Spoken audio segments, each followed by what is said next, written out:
ये कहानी शुरू होती है सूडान के एक छोटे से गांव से। इस गांव से थोड़ी दूर पर एक मज़ार होता है जहां पर हर साल के खास दिन वहां पर कुछ दिनों के लिए एक शेख आता है। गांव के लोग अक्सर वहां उनकी ब्लेसिंग लेने जाते हैं। यहाँ पर हमें सकीना और अल नूर को दिखाया जाता है जो कि हस्बैंड वाइफ हैं। ये भी उसी दिन शेख के पास आए होते हैं। दरअसल सकीना ने हाल ही में एक बच्चे को जन्म दिया है जिसका नाम उन्होंने मुजम्मिल रखा है। ये दोनों उस शेख से अपने बच्चे के लिए ब्लेसिंग लेने आए होते हैं, लेकिन शेख उस बच्चे को लेकर एक ऐसी प्रेडिक्शन करता है जिसे सुनकर इनके पैरों तले जमीन खिसक जाती। वो शेख इन्हें बताता है कि ये लड़का 20 साल तक ही जी पाएगा, इसके बाद इसकी मौत हो जाएगी। ये बात सुनकर सकीना और अल नूर पूरी तरह से टूट जाते हैं। दरअसल अल नूर एक छोटा सा किसान है, लेकिन इससे उसके घर का खर्चा नहीं चल पाता। वो बहुत परेशान होता है और अगर उसे अच्छे पैसे कमाने हैं तो उसे किसी दूसरे कंट्री में जाना होगा। इसलिए रात में वो सकीना से कहता है कि वो पैसे कमाने के लिए दूसरे मुल्क इथोपिया जाएगा और 2 साल के बाद लौट आएगा। लेकिन सकीना को ये बात अच्छी नहीं लगती क्योंकि यहाँ उस बच्चे की अकेले परवरिश नहीं कर सकती। पर अल नूर से उसे कहता है कि अगर पैसे कमाने हैं तो उसे जाना ही होगा, वहाँ से पैसे भेज दिया करेगा। और अब सकीना चाह कर भी उसे रोक नहीं पाती, इसीलिए सुबह होते ही अल नूर इथोपिया के लिए निकल जाता है। अब इसके बाद वक्त तेजी से बीतता है और अब मुजम्मिल 13 साल का हो चुका है। वो घर की दीवार से बाहर खेलते हुए अपनी उम्र के बच्चों को देखता है, लेकिन उसके साथ कोई खेलना नहीं चाहता, मानो वो सबसे अलग हो। दरअसल उस गांव में बच्चे को ये बात पता है कि मुजम्मिल 20 साल की उम्र में मर जाएगा। यहाँ तक कि सकीना अकेले उसे कहीं जाने नहीं देती, लेकिन जब उसे थोड़ा सा वक्त मिलता तो वो सबसे छुप कर एक नदी पर जाता है क्योंकि वो उसकी पसंदीदा जगह होती है। पर यहाँ भी गांव के लड़के उसका पीछा नहीं छोड़ते।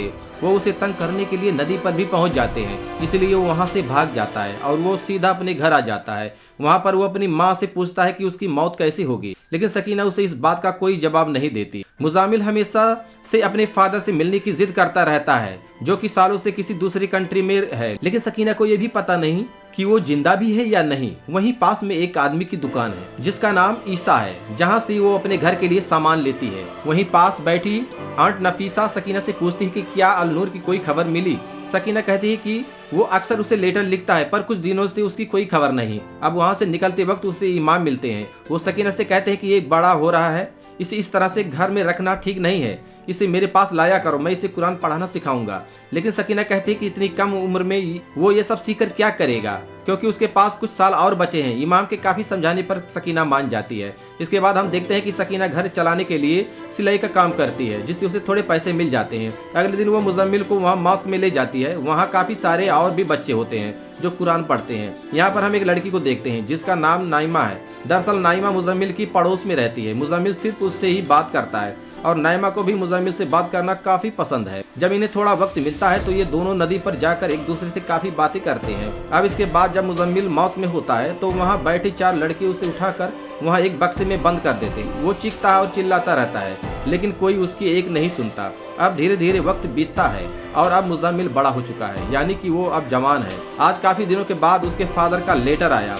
उसे सकीना की बहुत याद आती है, पर जब भी वो अपने घर लौटने की ट्राई करता है तो उसे काम के सिलसिले में दूसरी कंट्री भेज दिया जाता है। वो सकीना से कहता है कि एक बार फिर से वो मुजम्मिल को उसके खलीफा के पास ले जाए जिसने उसकी प्रेडिक्शन की थी कि 20 साल की उम्र में उसकी मौत हो जाएगी। वो कहता है कि शायद कोई ऐसा तरीका हो जिससे मुजम्मिल बच जाए। सकीना उसकी बात मानकर वहाँ जाती है। ये साल का वही दिन होता है जब शेख मज़ार पर बैठा करते हैं, लेकिन आज वो यहाँ पर नहीं होते हैं। यहाँ पर एक दूसरा शेख होता है। वो उसे बताता है कि शेख यानी कि अल खलीफा 3 साल पहले हज पर चले गए थे और अभी तक नहीं लौटे हैं। वो सिर्फ हमारे ड्रीम्स और विजन्स में ही बात करते हैं। सकीना उसे सारी बात बताती है और वो सकीना को बाहर जाने के लिए कहता है। इसके बाद वो मुजामिल को कमीज उतारने के लिए कहता है। वो उसकी बॉडी को काफी अजीब ढंग से छूने लगता है।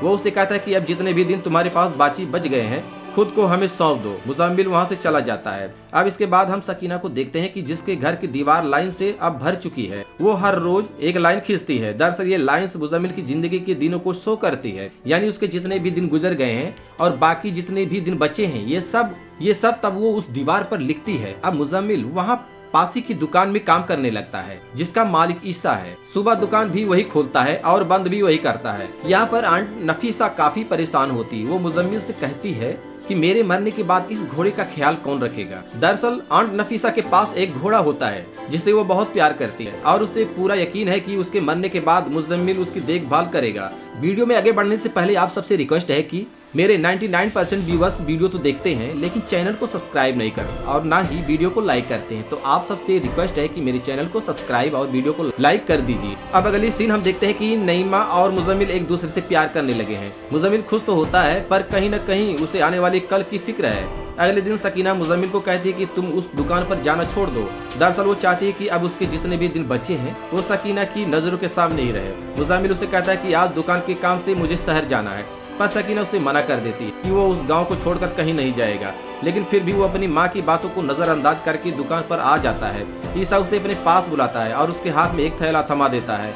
वो कहता है कि इसे इंग्लिश हाउस पर डिलीवर कर देना जो कि गांव के बाहर है, और ध्यान रखना कि कोई तुम्हें वहां जाते हुए न देखे। मुजामिल उस जगह पहुंच जाता है। वहां वो एक आदमी से मिलता है जिसका नाम सुलेमान है। दरअसल उस थैले में शराब की बोतल होती है। वो उसे पैसे देकर कहता है कि अब यहाँ से चले जाओ। इस बात से मुजामिल को गुस्सा आता है लेकिन वो अपने आप को कंट्रोल कर लेता है और उसे पैसे लेकर वहां से निकल जाता है। वापस दुकान पर आकर वो ईसा पर काफी गुस्सा होता है। वो उसे कहता है कि तुम शराब कैसे बेच सकते हो, शराब तो हराम है। लेकिन ईसा उसे समझा बुझाकर वहां से भेज देता है। अगली सीन हम मुजम्मिल और नईमा को एक साथ देखते हैं जो हर दिन अपने आने वाले कल के सपने देखते हैं कि इनका बड़ा घर होगा और इनके बच्चे होंगे। ये सुनकर मुजम्मिल काफी मायूस हो जाता है। उसे ऐसा लगता है कि ये सब नामुमकिन है। दरअसल उसने कहीं न कहीं ये एक्सेप्ट कर लिया है कि 20 साल की उम्र के बाद उसकी मौत हो जाएगी। अब वो हर दिन सुलेमान को शराब पहुंचाने जाता है, चाहे दिन हो या रात। यहाँ पर हमें पता चलता है कि गांव वाले सुलेमान से नफरत करते हैं। लोग उसे दुश्मन की तरह देखते हैं जो शराब पीता है और दूसरी औरतों से फिजिकली रिलेशन बनाता है। वो यूरोप की कई कंट्रीज घूमकर आ चुका है। काफी वक्त पहले ये गांव छोड़कर चला गया था। उसने कई साल यूरोप की अलग अलग कंट्रीज में बिताया है। एक दिन जब मुजम्मिल शराब देने आता है तो सुलेमान देखता है कि वो अपने हाथों की उंगलियां गिन रहा है। ये देखकर उसे थोड़ा अजीब लगता है। सुलेमान उससे पूछता है कि क्या तुम्हें गिनती नहीं आती। मुजम्मिल कहता है कि मुझे गिनती तो नहीं आती पर मुझे कुरान पूरा याद है। यह सुनकर सुलेमान को पुराने दिन याद आ जाते हैं। दरअसल उसकी भी ऐसी कुछ कहानी थी जब उसे बचपन में इसी तरह से स्कूल भेजा गया था। सुलेमान शुरुआत से काफी बगावती था। उसका कहना था कि आखिर वो उसे क्यों याद करे, इसलिए उसके बाप से उसको काफी मार पड़ती थी और उसके कुछ सालों बाद ही वो ये गांव छोड़कर हमेशा के लिए चला गया। अब जब वो सुलेमान के साथ पैसे लेने उसके रूम में जाता है तब वो देखता है कि दीवार पर यूरोप की कई लड़कियों के डांस करते हुए तस्वीर लगी हुई होती। वो बस उसे देखता ही रह जाता है क्योंकि ऐसी खूबसूरत उसने आज से पहले कभी नहीं देखी। वहाँ पर एक वीडियो कैमरा और फिल्म कॉपीज भी होती हैं क्योंकि सुलेमान यूरोप में वीडियोग्राफी का ही काम करता था। अब इसके बाद वो वहाँ से जाने लगता है कि तभी दरवाजे पर उसे गांव की एक औरत मिलती है जिसका नाम अल नसी जो कि एक प्रोस्टिट्यूट है। वो अक्सर रात को सुलेमान के यहाँ आती है। शायद इन्हीं वजहों से गांव वाले सुलेमान को पसंद नहीं करते क्योंकि उसके सारे काम इस्लाम के खिलाफ होते हैं। अब अगले दिन मुजम्मिल वहाँ पर फिर से आता है। तब सुलेमान उसे अपने यूरोप के सफर के बारे में बताता है। वो कहता है कि वहाँ की खूबसूरती लाजवाब है, वहाँ जिंदगी कभी नहीं रुकती। ये सब सुनकर कहीं न कहीं मुजम्मिल का भी मन करता है कि काश वो भी यूरोप की सैर कर पाता। आज से पहले उसे ऐसा लगता था कि उसकी दुनिया बस इस गांव तक ही है। सुलेमान को मुजम्मिल से बातें करना काफी अच्छा लगता है। वो कहता है कि कल मैं तुम्हें इस पर्दे पर फिल्म दिखाऊंगा। दरअसल मुजम्मिल ने अपनी जिंदगी में कभी कोई फिल्म नहीं देखी होती है पर वो उसे मना कर देता है। वो बताता है कि कल गांव की मस्जिद में मेरा टेस्ट है, कल मुझे सबके सामने कुरान सुनाना है, अगर तुम चाहो तो वहाँ पर आ सकते हो। सुलेमान उसे इस बात का कोई जवाब नहीं देता। अब अगले दिन मुजम्मिल का टेस्ट शुरू हो जाता है। यहाँ पर गांव के कई लोग होते हैं, सामने उसकी माँ भी बैठी होती है। मुजम्मिल अपना टेस्ट काफी अच्छे से देता है जिसे सब लोग उसकी बहुत तारीफ करते हैं। सुलेमान भी खिड़की से सब कुछ देख रहा होता है। दरअसल उसे मॉस्क में जाने की इजाजत नहीं है क्योंकि सुलेमान को कोई भी पसंद नहीं करता। वहीं पास बैठे लोग कहते हैं कि इतनी प्रैक्टिस का क्या फायदा क्योंकि मुजम्मिल तो 20 साल से ज्यादा नहीं जिएगा। ये सुनते ही सकीना का दुख एक बार फिर से उभर जाता है, लेकिन साथ ही वो अपने बेटे मुजम्मिल के लिए काफी खुश होती है कि वो काफी होनहार है। रात को वो फिर से सुलेमान के पास आता है जहाँ सुलेमान उसे फिल्म दिखाता है। वो पहली बार पर्दे पर कोई फिल्म देख रहा होता है। मुजम्मिल सुलेमान की वीडियोग्राफी की बहुत तारीफ करता है। सुलेमान चाहता है कि वो भी उसकी तरह यहाँ से निकलकर इस दुनिया को देखे क्योंकि सफर इंसान को और बेहतर इंसान बनाता है। अगर वो मुजम्मिल की जगह होता तो इस गांव में कभी नहीं रुकता। अगली सुबह यहाँ पर मुजम्मिल का फादर अल नूर घर लौट आता है। उसका हुलिया पूरी तरह से बदल चुका होता है। उसकी दाढ़ी के बाल भी सफेद हो गए होते हैं। उसे समझ नहीं आता कि वो अपनी बीवी से नजरें कैसे मिलाएगा क्योंकि वो अपनी बीवी और अपने बच्चों से इतने साल दूर रहता है। थोड़ी हिम्मत करके वो घर के अंदर जाता है। अब जैसे ही सकीना उसे देखती है तो वो हैरान रह जाती है। वो करीब जाकर उसे देखने लगती है कि क्या ये वही अल नूर है जो उसे वादा करके गया था कि वो 2 सालों में लौट आएगा। वो नूर को अपने गले लगा लेती। वो उसे कहते कि बैठो मैं खाना लगाती। ये कहकर वो चली जाती है। दरअसल अल नूर बेबस है क्योंकि वक्त की मार ने उसे सब कुछ छीन लिया।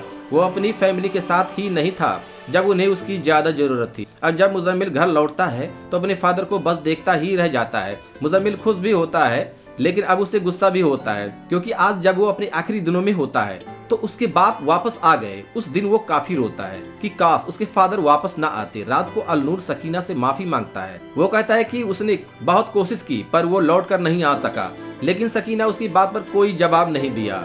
अगले दिन जब मुजम्मिल सुलेमान के यहाँ होता है तो सुलेमान उसे कहता है कि अगर कोई मुझे कहता है कि मैं 20 साल में मर जाऊंगा तो मैं जिंदगी को एक राजा की तरह जीता, न कि हर रोज एक डर के साए में जीता। मैं वो हर चीज करता जिससे मुझे खुशी मिल सके, क्योंकि मौत तो एक दिन आनी है, तो हर रोज क्यों डरना। लेकिन मुजम्मिल को उसकी बात ठीक नहीं लगती। उसे अभी उतनी समझ नहीं है कि वो सुलेमान की बातों को समझ सके। दरअसल सुलेमान नहीं चाहता कि वो उसकी तरह गलत राह पर चले, बल्कि वो ये चाहता है कि मुजम्मिल डर से आजाद होकर एक बेहतर जिंदगी जिए। इसके बाद हम देखते हैं कि मुजम्मिल को अलविदा देने के लिए उसके घर में तैयारियां की जा रही हैं, क्योंकि दिन नजदीक आ रहे हैं और प्रेडिक्शन के हिसाब से अब कुछ ही दिन रह गए हैं जब मुजम्मिल को 20 साल पूरे हो जाएंगे। मुजम्मिल ने भी इसे अपना नसीब समझकर एक्सेप्ट कर लिया है। रात को सकीना उसे सुलेमान के पास जाने से मना करती है। वो कहते कि सुलेमान एक बदनाम आदमी है, तुम दोबारा उसके पास मत जाना, क्योंकि लोग तुम्हारे बारे में बातें करने लगे हैं। इसके बाद हम देखते हैं कि नईमा के घर वाले उसके लिए रिश्ता देख रहे हैं और वो जल्द उसकी शादी करवाना चाहते हैं।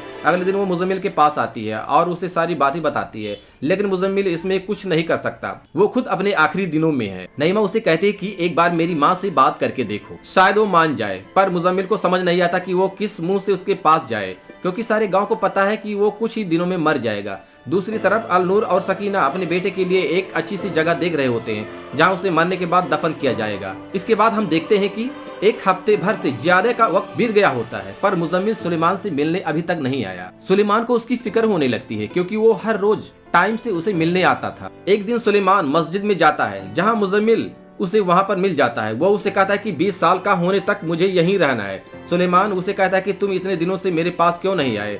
तब वो सुलेमान की बात का ठीक से जवाब नहीं देता। दरअसल मुजम्मिल को उसकी मां ने उसके यहाँ जाने से बंद कर दिया है। ये देखकर सुलेमान को बहुत दुख होता है कि वो भी अब इन गांव वालों की तरह बात करने लगा है। सुलेमान उसे कहता है कि जरूरी नहीं कि शेख की कही बात सच हो या प्रेडिक्शन गलत भी हो सकता है, लेकिन मुजम्मिल उसकी कोई बात सुनने के लिए तैयार नहीं होता।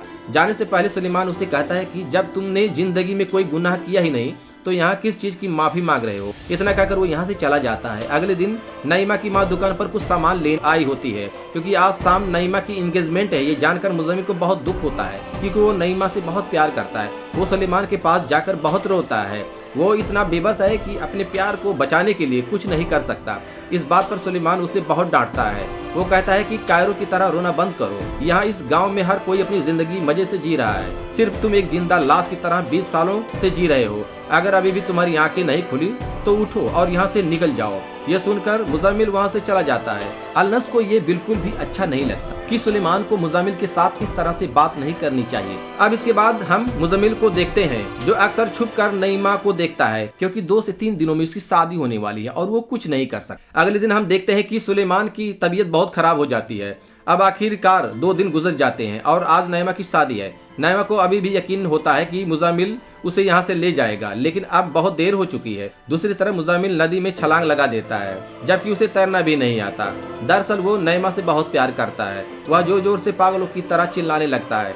तभी उसके फादर आकर उसे नदी से बाहर निकालते हैं। वो अपने फादर के गले लगकर बहुत रोता है। अगले दिन वो सुलेमान के घर जाता है। वो देखता है कि वहाँ चीजें बिखरी हुई होती हैं। वहाँ पर अलनस होती है जो कि रो रही होती है। तब उसे पता चलता है कि कल ही सुलेमान की मौत हो गई, जिससे उसे बहुत दुख होता है। अलनस से कहती है कि वो एक अच्छा इंसान था। उसका गुनाह यही था कि उसने किसी की भी ना सुनते हुए अपनी जिंदगी को अपने ढंग से जिया, फिर चाहे वो सोसाइटी की नजरों में अच्छी हो या बुरी हो। अब यहाँ पर हमें पता चलता है कि 20 साल पूरे होने में आज मुजम्मिल का आखिरी दिन है। कल का सूरज वो नहीं देख पाएगा। शाम को वो अलनस के घर जाता है। वो मुजम्मिल से लिपट कर बहुत रोती, क्योंकि सुलेमान दोनों को अकेला छोड़कर चला गया और कल शायद मुजम्मिल भी चला जाएगा। इसके बाद मुजम्मिल के फादर गांव वालों के साथ मिलकर नदी पर उसे ढूंढने लगता है। उन्हें ऐसा लगता है कि शायद वो नदी में डूबकर मर गया हो, क्योंकि सबको पता था कि मुजम्मिल कल का सूरज नहीं देख पाएगा, तो यकीनन वो मर गया होगा।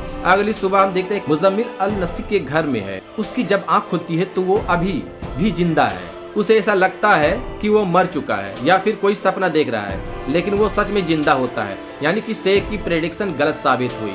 वह सामने रखे सुलेमान की वीडियो कैमरा को देखता है। उसे सुलेमान की वो सारी बातें याद आती हैं। तब वो डिसाइड करता है कि अब वो अपनी जिंदगी की नई शुरुआत करेगा। वो घर से निकलते ही भागने लगता है, मानो जैसे उसकी जिंदगी का सूरज अभी उगा हो। वो भागता हुआ गांव के बाहर वाली सड़क पर पहुंच जाता है। वहां से एक ट्रक गुजर रही होती है जो कि शहर की तरफ जा रही होती है। वो पूरी तरह तेजी से उस ट्रक के पीछे भागता है, क्योंकि अब वो उस गांव में कभी लौट कर नहीं आएगा, क्योंकि यहाँ हर किसी को यकीन हो चुका है कि मुजम्मिल अब मर चुका है। इसी सीन के साथ इस मूवी का एंड हो जाता है। तो दोस्तों, अगर जो हमारी वीडियो पसंद आई हो तो हमारी वीडियो को लाइक कीजिएगा, शेयर कीजिएगा और हमारे यूट्यूब चैनल को सब्सक्राइब कीजिएगा। इसी के साथ नेक्स्ट वीडियो मिलेंगे। जय हिंद, वंदे मातरम।